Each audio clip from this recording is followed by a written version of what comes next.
আজকে এই সপ্তাহের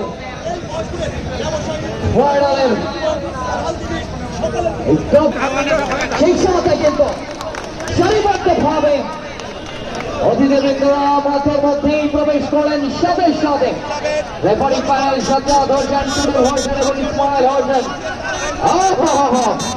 এই সুন্দর আতঙ্কবাদী কিন্তু জবাব থেকে দেখতে দারুণ সুন্দর রয়েছেন এই পরিচিত করেন।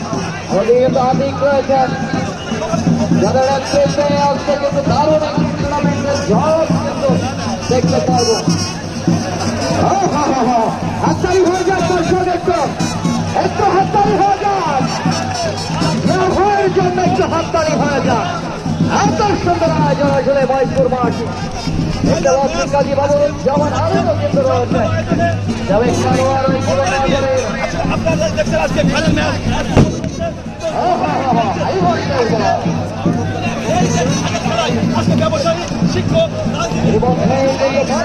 প্রবেশ করলেন এই ফারুক এবং তার সাথে বাংলা পর্যন্ত খেলোয়াড়রা।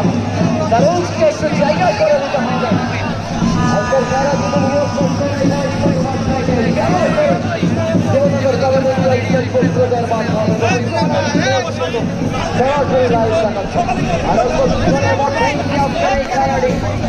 সরাসরি উপভোগ করবেন কিন্তু এই 22 থেকে যারা